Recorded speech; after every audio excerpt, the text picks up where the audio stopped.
আসসালামু আলাইকুম প্রিয় ফ্রেন্ডস, আশা করি আপনারা দেশ অথবা বিদেশে যে যেখানে আছেন আলহামদুলিল্লাহ ভালো আছেন। আমার এই করলা গাছ আজকে একটা ইয়াতে কেমিক্যাল ব্যবহার করেছি। এটার নামটা আমি দেখে দেব, আপনারা দেখতে থাকুন। দেখুন, এই যে পাতাটা আছে না, পাতাটা মাছি পোকা এক প্রকারের, এই পাতাতে বসে পাতা খেয়ে ফেলে। আর এই মাছি পোকাটা দমন করার জন্য আমি একটা স্প্রে ব্যবহার করেছি, আপনাদেরকে দেখানোর চেষ্টা করব। আর যে মাছি পোকাটা দেখুন, এই যে পাতার মধ্যে বসে আছে পোকাটা, এটা এই মাছের মতো দেখা যায়, এটা বসে পাতার যে রস খেয়ে ফেলে। তাই এটা থেকে রক্ষা পাওয়ার জন্য আমি একটা স্প্রে ব্যবহার করেছি।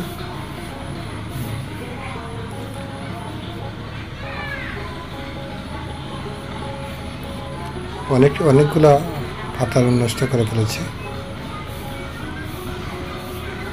এবং পাতার যে কুকড়ানো ভাবটা আছে, স্প্রে করলে পরে এটা ছড়া যাবে, আর কুকড়া ভাব থাকবে না। এবং পাতার যে মাছি বসে, সেই মাছিটাও আর বসার সুযোগ পাবে না।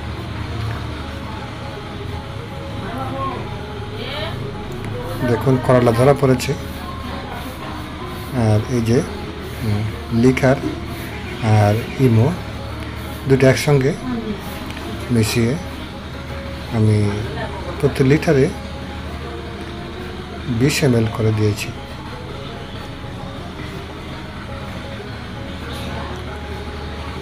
এটা 15 ml হবে প্রতি লিটার দিয়ে একসঙ্গে মিক্স করে, এই যে মিশ্রণ তৈরি করে তারপর আমি এখন স্প্রেটা করে নিব।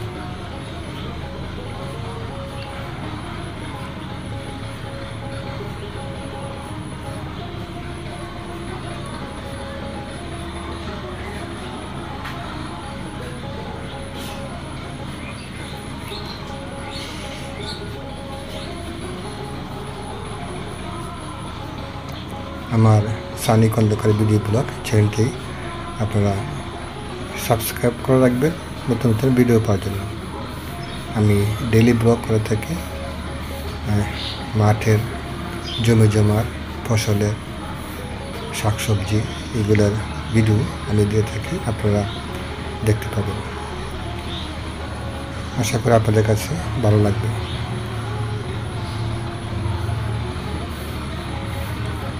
দেখুন, প্রতি গাছের প্রতি পাতায় আমি স্প্রে করে দিচ্ছি।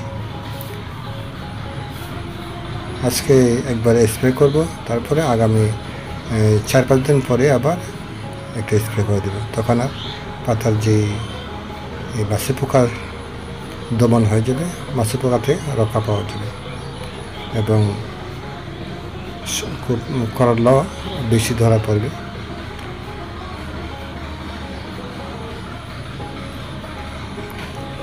যে এখানে একটা যে সমস্যাটা আছে, পাতা কুকড়ে যায়, এই কেমিক্যালটা পাতা কুকড়ানো ভাবটাকে দূর করে দেবে।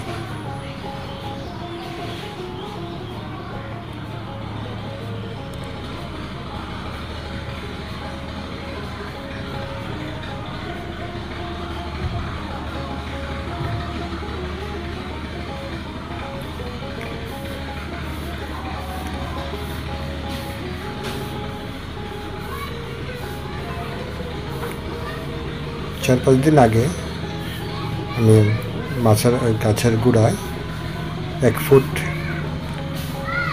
হবে না, একটু কম হবে, প্রায় 10 ইঞ্চি গাছের গোড়া থেকে 10 ইঞ্চি ফাঁকে গোল করে মাটি উঠিয়ে তারপরে গোবর সার, ইউরিয়া আর যে একটা লাল সার আছে এটা দিয়েছি। দেওয়ার পরে ফুল এবং করলা ধরা শুরু করেছে। এটাই শাল কুমড়া গাছ। দেখুন, এই যে একটা কিরার মতো একটা পোকা আছে সাদা, সেম পাতার রং। এই পোকাটাও স্প্রে করলে পরে পোকার যে ক্ষতির হাত থেকে রক্ষা পাওয়া যাবে।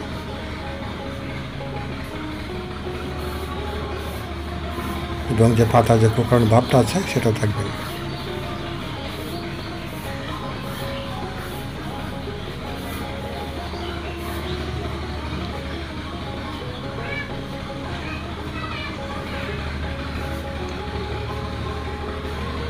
আমার শশা গাছও প্রথম এমন অবস্থা ছিল, পাতা এবং এই মাছের পোকার আক্রমণ ছিল। আর এই তার হাত থেকে মুক্তি পাওয়ার জন্য আমি স্প্রেটা ব্যবহার করেছি। এখন আর তেমনটা নাই। এখন মাশাআল্লাহ প্রত্যেক জায়গাতে এই শশা ধরা শুরু করেছে।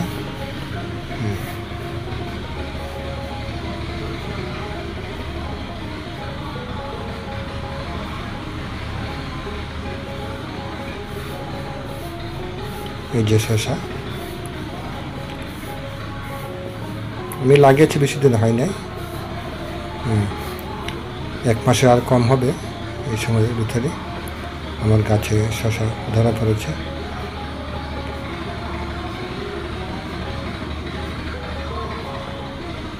আর আমার এই চানি খন্দকার ভিডিও ব্লগ চ্যানেলটি, আপনারা যদি এই চ্যানেলের ভিডিও ভালো লাগে প্লিজ সাবস্ক্রাইব করে আমার সঙ্গে থাকবেন নতুন নতুন ভিডিও পাওয়ার জন্য, এবং কমেন্ট করে জানাবেন আপনারা কোন ধরনের ভিডিও পেতে চান, দেখতে পছন্দ করেন, আমি দেওয়ার চেষ্টা করি। আপনারা ভালো থাকুন, আপনাদের সময় ভালো কাটুক সেই কামনায়। আল্লাহ হাফেজ। আসসালামু আলাইকুম ওয়া রাহমাতুল্লাহি ওয়া বারাকাতুহু।